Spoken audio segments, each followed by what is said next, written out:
Hi, everybody. Bill Whittle with my friend Alfonzo Rachel. This is the Virtue Signal, and we talk about all kinds of weird stuff on this show. So that's what we're going to do again today. Been an unusual week for me, and I'm sure for both of us. So, Zoe, as we record this, I watched Sting live in concert a couple nights ago, and it was an incredible show.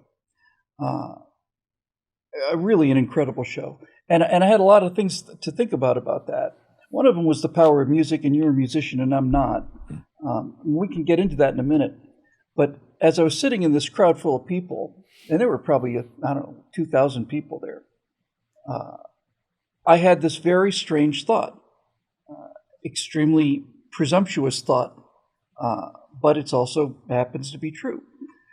I'm sitting in this room full of people, and I'm watching Sting, and just to very briefly, you're sitting in this enormous theater in Las Vegas, and then in this particular show, the curtain parts, and Sting comes out in a bright yellow suit, and he just walks through the curtains. He's got a guitar, and he sings Roxanne on an acoustic guitar, and that's how the show opens. And it got a lot more spectacular after that, but that's how it opens.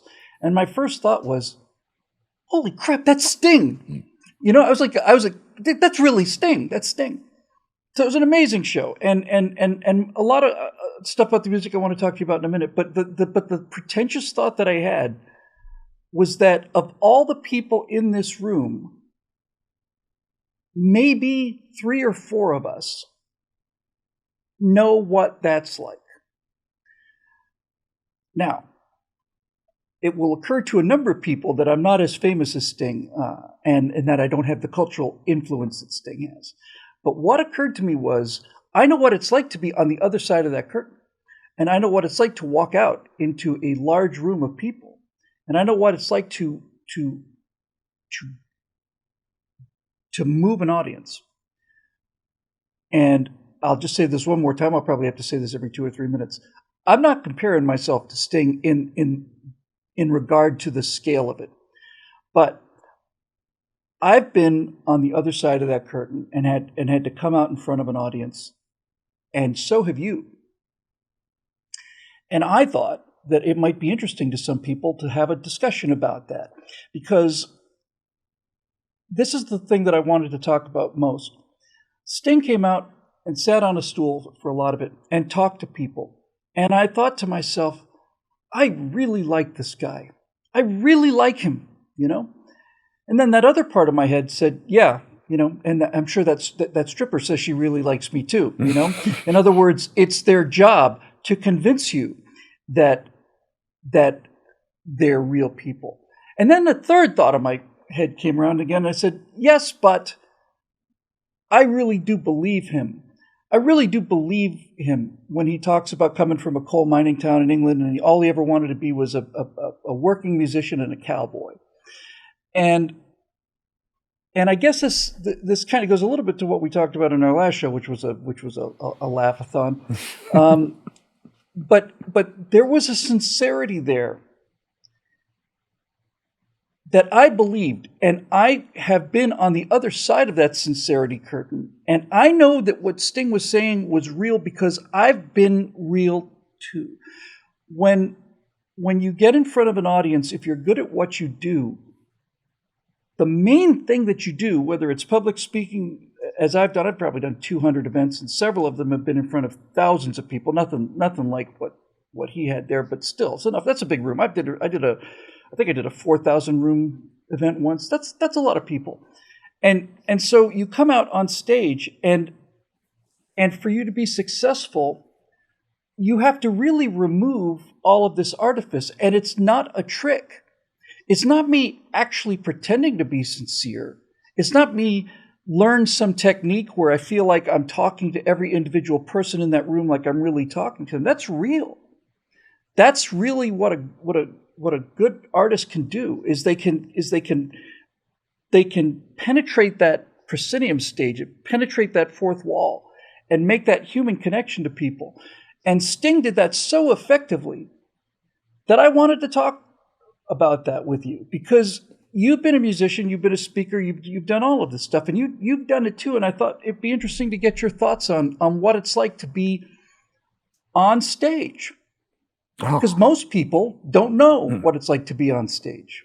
No, even if it's karaoke. You know, and that in itself takes a degree of charisma, courage, a little courage to walk up there and sing. Yeah, charisma, courage, to be able to do that. But with Sting at this point, of course, it's going to be second nature. He's been at this for a while. When you have these artists, it in itself becomes an art form to be able to make that connection where you're one person and you have an audience of thousands, but every one of those thousands of people may feel like you're just talking to them, or to be able to, or if the audience is just enjoying the fact that there's this community of people enjoying the same thing, these things that spark nostalgia and, to have this cadence with people where it's like, these songs and the person who did it. And these people, they're really in love with your work. And of course they identify you with their work, like even with us doing right now, if we have people who appreciate what we do, the thing that they know us by our work, and that's how they identify us. And the thing is with a lot of these actors, and Sting may be a very likable person. There's a lot of people that may be a likable person, but we find out that a lot of these people, it's almost like, it seems like your job is to try to convince people that they like you. But when you find out about how they are in real life, it's like, man, from what I understand, and I've met this person, you're not a very likable person. People say, oh, this person, man, it seems like a person I'd really love to have a beer with or something like that. And that's their persona, like for the camera and for the microphones. But aside from that, they're damaged idols, And that's a lot of the country is given over to that, these damaged idols that are looked up to. And I don't want to say that about, Sting or for, certain people. There are certain people that we can definitely say, yeah, that's a damaged, Bruce Springsteen, for example, is a damaged idol. So we were talking about him in the last, was like damaged idol. And by the way, one thing we didn't mention on the last show, which if you saw, was that he said, yeah, you're right. Sold his whole audience out. He sold his whole career. Anyway, that poison of pandering, and at the same time, that any of us are damaged to one degree or another.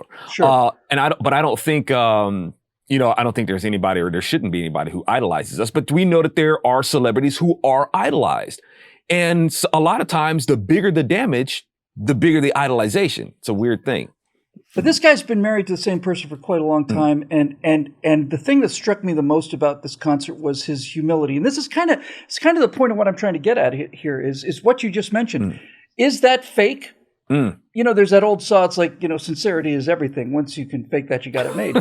But I really got the impression that he really was a humble person and was speaking to me from the heart. And I know he speaks to everybody from the heart every single night of the week for the entire tour. I understand that. But that doesn't make it untrue. And that's kind of where I'm going with this. Because there are some people, Bill Maher comes to mind, who I have heard when he does an event, he parachutes in, he does his thing, takes his check, and he's gone. And that doesn't surprise me at all. And so I'm curious to know, and I know other people are curious to know, what it's like for you when you're on stage as a musician, or when you're in front of people speaking about politics or home church or whatever. What's it like to be on stage, and how is it possible to be in such an artificial situation? I'm standing behind this wooden podium, and there are these lights on me, and I'm facing thousands of people, or more likely a dozen people. And nevertheless, what's it like to be able to kind of part that curtain and communicate directly with people from the stage?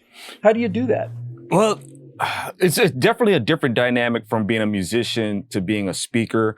Man, this is tough for me to admit. But I've actually gotten more warm reception, or it's actually been more fulfilling, for lack of a better word, being a speaker, the thing that I least like to do compared to being a musician. As a musician, it has actually been very unfulfilling for me.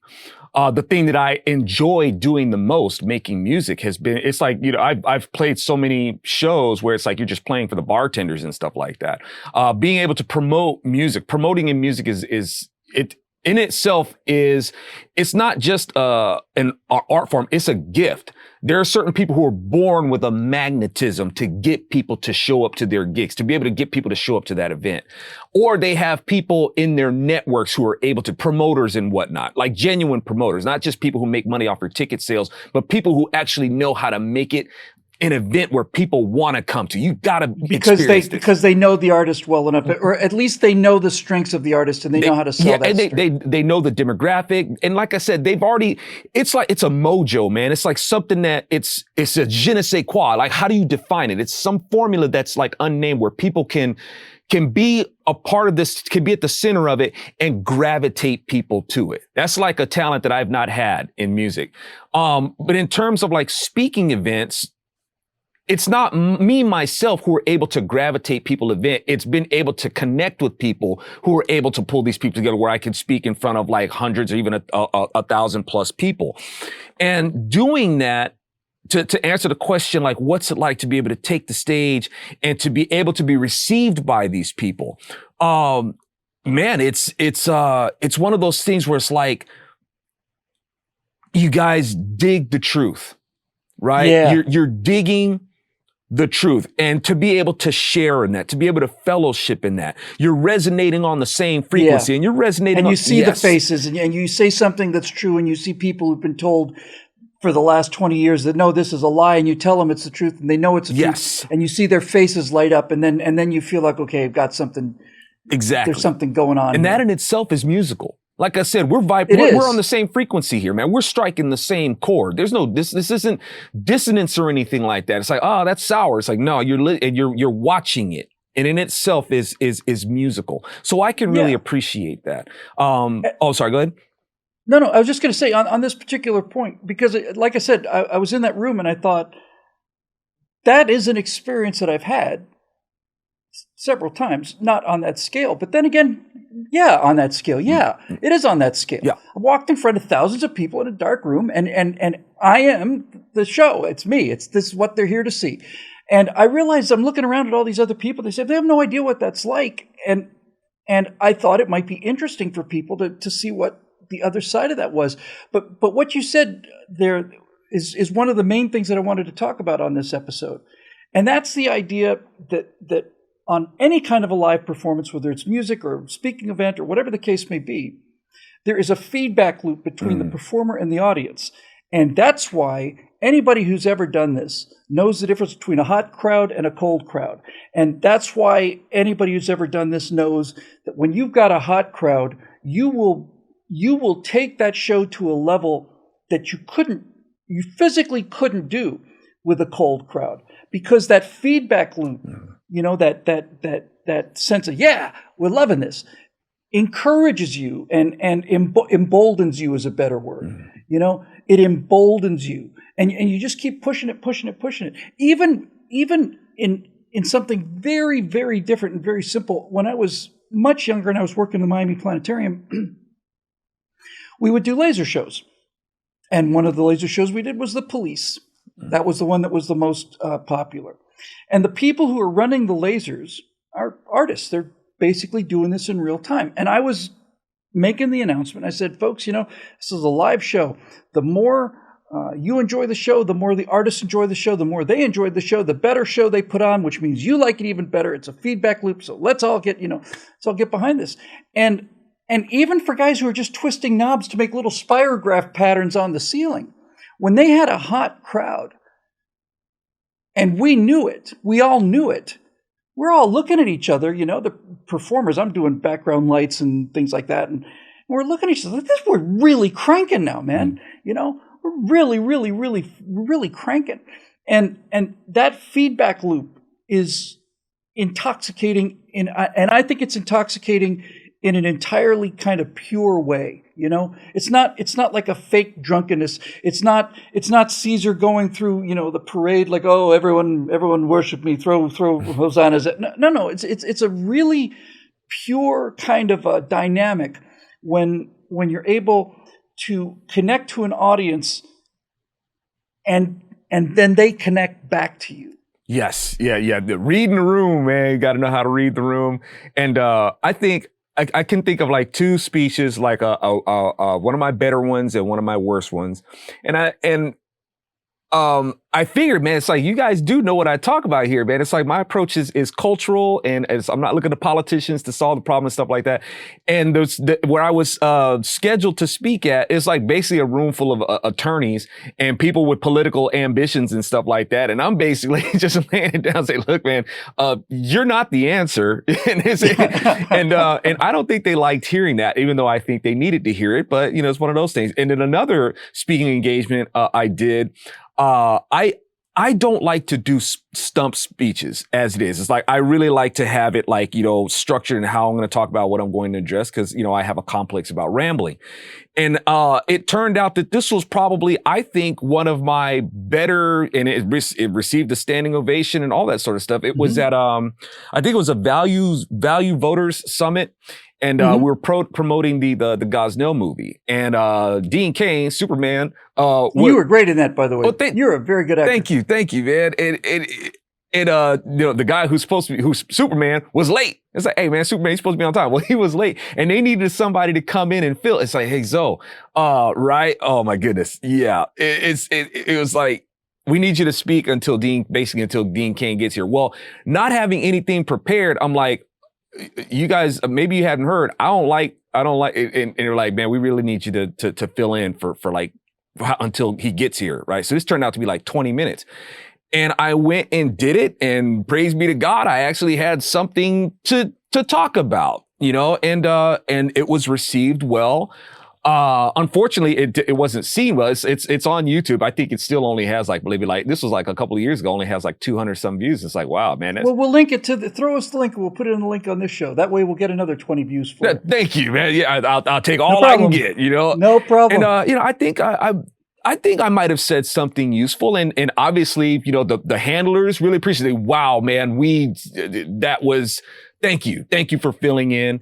The crowd seemed to enjoy it. So that was not, you know, trying to toot my own horn, but just giving that example of what it's like to be on stage and how these things can come about, where it's sometimes you can be overconfident and fall flat, and sometimes you can be like, you know, all right, I don't know what I'm going to be able to do with, and you can kill it. You know, this thing, it's very dynamic. You know, and that's one of the things why you see so many moving parts in this, to make sure that it goes right, from the fluff person, or the person who warms up the crowd, to the person who's handling the lighting, the person who's handling the sound. All this stuff is so well orchestrated to make sure that there's this ideal reception, you know, to how these things are done. And, you know, people try to put these things together on their own, and they're surprised, like, hey, well, it looks so simple. Like, you know, when they do it, it's like, no, man, to make this happen, there's so many intricate parts, and it's a machine to make this thing work. When you take that stage, man, there's so many things that can go wrong. So many things, man. I mean, for technical issues, execution issues, all that sort of stuff, to make sure that none of these things happens. There's a lot on the performer. There's a lot riding on his shoulders that's delegated to a lot of other people to make sure that they can just relax and deliver their performance. You know, it's like, I don't know if people realize, man, it's a lot that goes into it. No, absolutely. And the flip side of a hot crowd is a cold crowd, and the worst kind of cold crowd is a dead crowd. I recall especially an event I did in Fort Lauderdale, and I was scheduled to go on at about 8:15, somewhere around there. There's a room full of people, and they had a few politicians were going to go on before me, which I always just can't stand because I just feel the energy just going down like this. Well, I was supposed to go on at 8:15, but the politicians ran a little long, so I started at 11:30. People had their heads; they were sleeping. They were falling asleep in their soup. You know. That's what I walked out on stage with. And I've had this happen to me a couple times. And then it's not even like, okay, now it's like I have to do something completely different. I can't just come out there and start talking. I got to put the defibrillators on people. You know what I mean? I got to come up with something that's going to wake people up. And needless to say, I did. You said you have a fear of rambling. That's actually my brand. But back a little bit to the sincerity thing and that kind of, why did we go to see Sting? You know, why did we pay money to go drive to Vegas to see Sting? And I don't go to a lot of concerts at all. This is one of the best times I ever had. And I think the moment that really got to me was when he was singing one of the songs that I like the least. But because he's on stage, he's able to play around with things. And you don't want to just do the way it was recorded, because otherwise you just listen to the record, right? And he was singing this song where he says, so lonely, so lonely. And then he just goes on, so lonely, so lonely, so lonely. And he just kept saying lonely, lonely, lonely. He probably did that for 2 minutes. And I thought, when he wrote the songs, the early Police song, you don't just invent that stuff. That's from the heart. And that everything that he sang about seemed to come from like a real place and a real experience.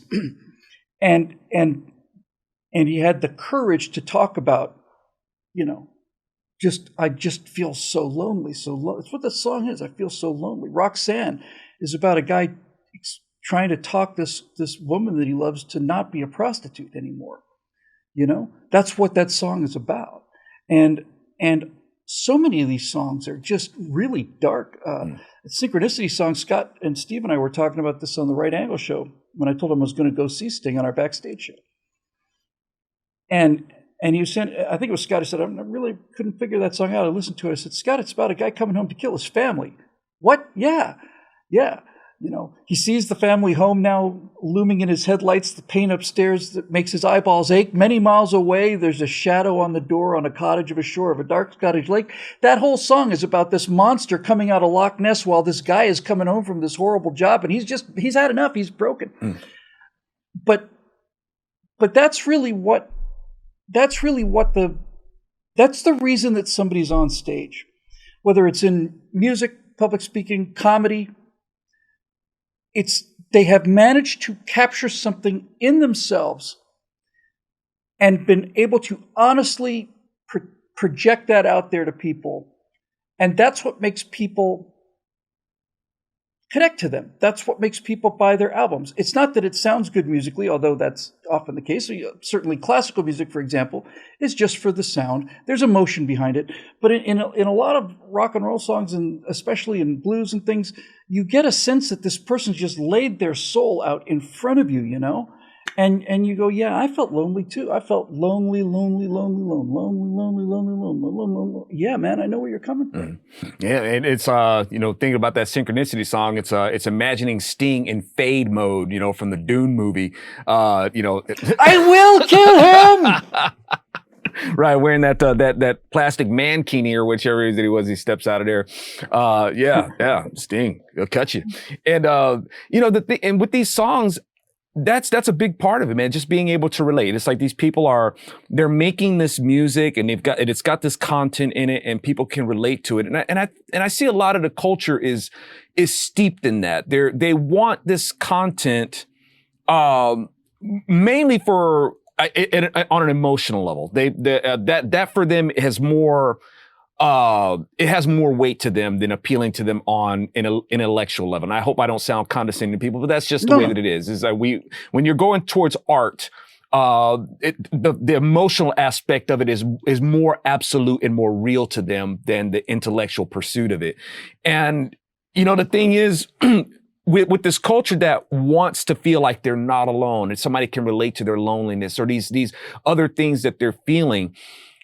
People feel a sense of, relief, or somehow they feel better. But to borrow the liberals' words again, it's not sustainable. As we can see, there's a whole bunch of this music that is being put out there where people are expressing themselves and all that sort of stuff, and people are becoming more emotionally unstable.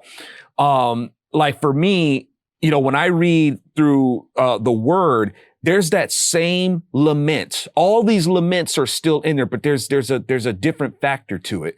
There's that light at the end of the tunnel, right? It's not just a point of, oh, somebody else, it can relate to my loneliness, because all that does is contribute to the factor of misery loves company. Okay, so we've got this communal misery, right? I feel better because somebody is miserable with me. But in the word, there's that same lament. There's that same misery. However, there is hope in there. And I think that's one of the things that it's almost like misery in itself is an addiction, or it's an addiction to feel like other people can relate to your misery and stuff like that. And these things will end up poisoning us. It's poisoned the nation. It's poisoned the world. But for some reason, and it seems like, do you actually want to get out of this misery? Do you actually want to experience the hope? Because you see a lot of people out there talk about how love wins and keep hope alive and hope and change and all that sort of stuff. But yeah, but I'm not really seeing what you're doing to get out of this hope. It seems like you just want to circle around in this, in this sludge of misery is what you want to keep doing, and seek empowerment in being a victim. I'm an empowered victim. So there's a lot in the culture that contributes to that. And, these icons who have written these songs, it's like, okay, thanks. You can relate to the things that we're going to, but what's the solution? And that's one of the differences between, the lyrics that are in the Word of God that says, yeah, I know that same plight. Here's the hope. Here's the victory. Here's the solution. Yeah, it's the ability to share experiences. I mean, we're most of human history, virtually all of human history, is a bunch of people sitting around a fire talking after they've finished their mammoth ribs. And while there's a guy out there watching the dark, make sure no saber-toothed tigers come in. But really, honestly, we communicate through stories and shared experiences. And a campfire or a family home or all the rest of these things is where you get to exchange stories and information and emotional connections. The industrial era kind of walled everybody off, and now the information era means that whatever friends we do have, like here we are, we're friends. We talk to each other once a week, and you're 80 miles, 100 miles away. You might as well be 10,000 miles away. That human connection is what we need, and that's why people go and see Sting. And I'll just wrap up with one last thing. The Police are one of my 2 or 3 favorite bands, and if I look at my iPhone, I would say the Police are probably second in terms of the total number of songs on there. But when I went to the Sting concert, I wasn't a Sting fan. My wife was. That's why we went. She was a huge fan of Sting. And I wasn't. But when I came out of there, I was a big fan. And I'll tell you the main thing that really made me really appreciate this guy. When we walked into the theater, there's just a curtain, and the only thing on stage was a bass. Sting's a bass player, and it was on a bass stand just far enough away so that people couldn't touch it. But it's a completely empty stage, red curtain down, and this bass sitting there. I thought, isn't that nice? Nice image. And then he starts playing, and you start seeing some close-up on the video stuff, and then he talks about this bass. Now, this bass that he had was made in 1957. Sting was born, I think, in 61. And he said, I bought it used, and I've played the hell out of it. And the thing is just, it's just raw wood, Zoe, I mean, this is the instrument he's played forever. And he says, I just like it. I've played the hell out of it, and it's like my orphan, and I certainly could afford a new bass, but this one's just got a lot of personality. We've been through a lot together. Sting's been married to his wife for a long time, but the thing that impressed me the most about Sting, by far, I thought he was probably around, when I watched the show, I thought, man, this guy must be like 65, 66 or something. He was 70. And he looks 70. And he looks good for 70. But the one thing Sting doesn't do is he doesn't try to look like he's 30. You know what I mean?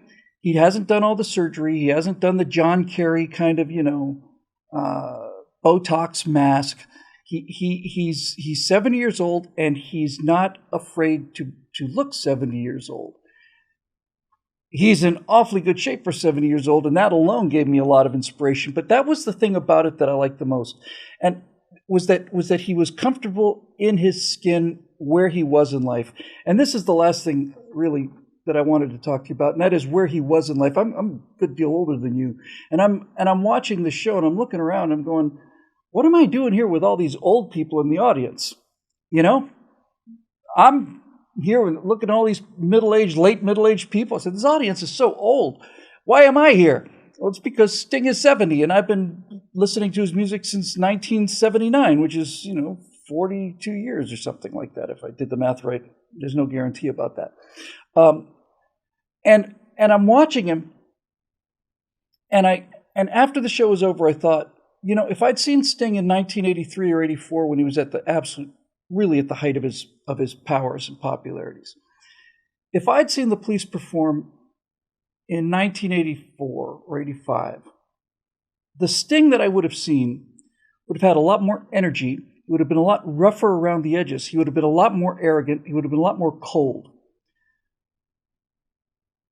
But there would have been a vibrancy there. Now he's singing his songs, and I'm watching this guy, and I'm close enough to see his facial expressions, and almost all of those rough edges had been worn smooth, and there was so much more like wisdom and pain there, and humanity there, and humility there.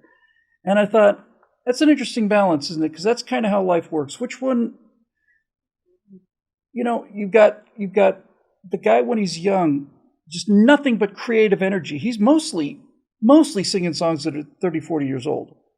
So you can either see him when he's young and all this stuff is sparking out of him, and he doesn't even really know what he's doing. He just knows he's got to say these things. And I'm trying to connect this to my life and maybe to yours as well. Just get all this stuff out. And then when I see him now, a lot of that rawness that you like in rock and roll is gone, but there's so much warmth there, there's so much depth there, there's so much more feeling. There's so much more feeling and he sung those old songs in a way that made me realize I didn't even hear them before.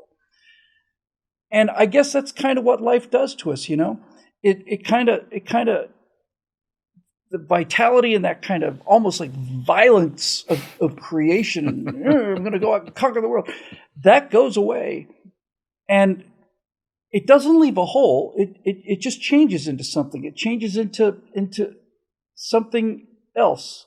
And it's roughly equally valuable. You give up this vitality and this youth and this energy, and that goes, and you're left with the core of what he's trying to say, but there's an accessibility and a humanity and a connection and a wisdom and a depth that comes from having lived 40 years of music. And I remember thinking, man, I wish I could have both of those things.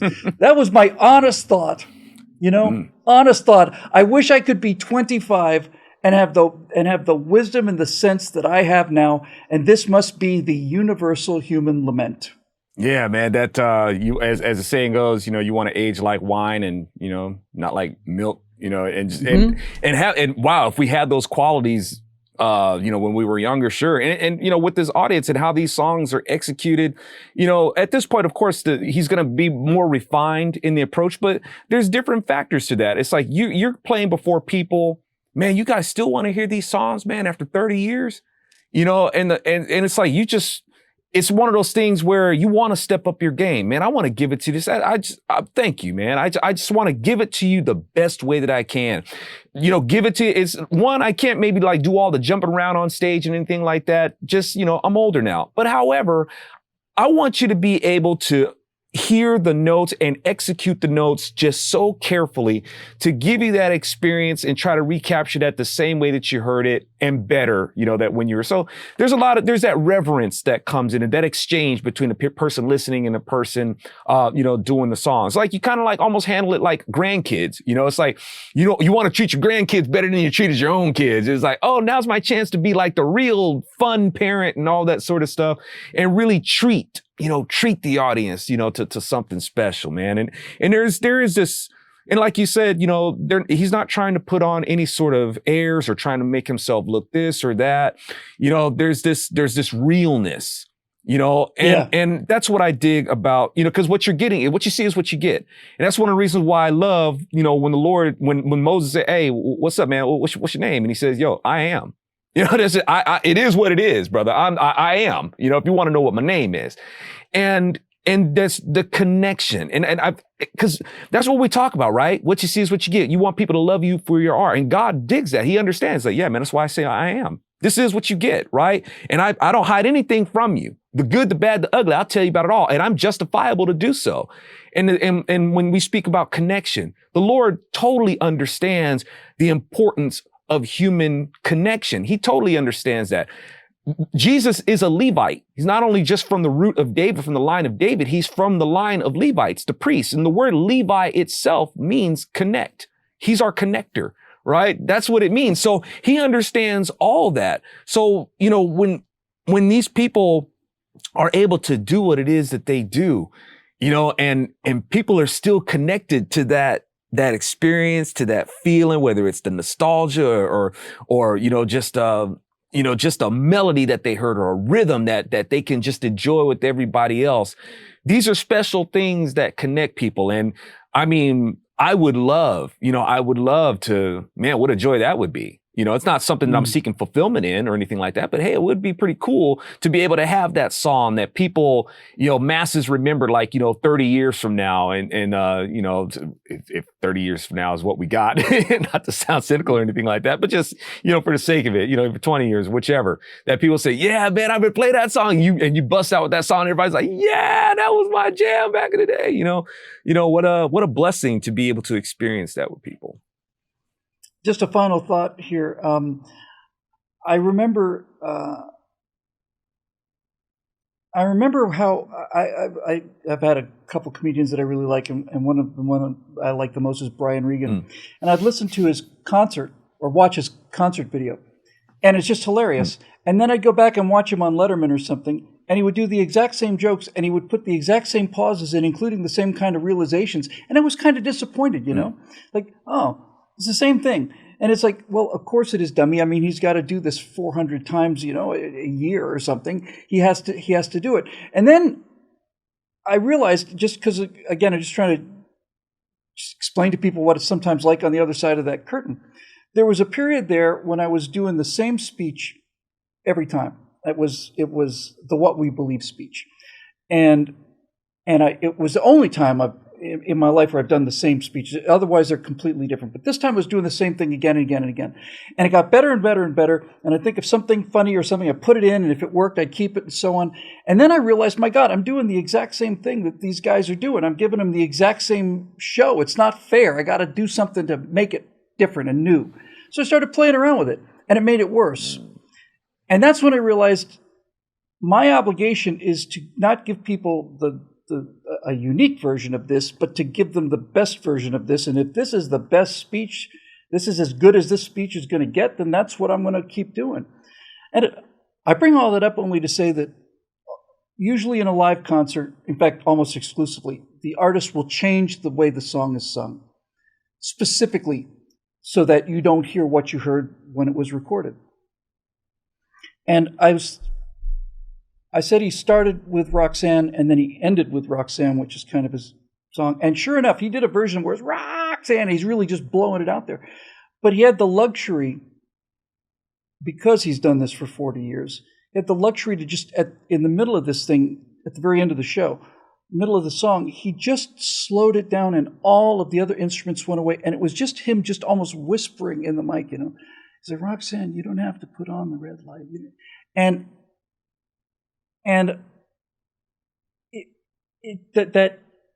that ability to be able to take away all of the flash and get down to the actual message was just, I don't know, just overwhelming, overpowering. So on behalf of my friend, superstar Alfonzo Rachel, and me, the megastar Bill Whittle, beloved by all who sell out concerts all over the place, I just thought it might be worthwhile talking about what that nobody Sting probably went through while he was on stage there. But it did occur to me that might be something people might be interested in hearing, and I guess we're going to find out in the comments section. This show is made possible by those of you that buy tickets to come and listen to us do our thing. It's the members at BillWhittle.com, specifically the members who joined us about a year ago, specifically so we could bring Zoe over and talk about these things, which has been a lot of fun. This is our 82nd show, I think, and we got a lot more left in us. So on behalf of my friend Alfonzo Rachel, I'm Bill Whittle. We'll see you next time on The Virtues.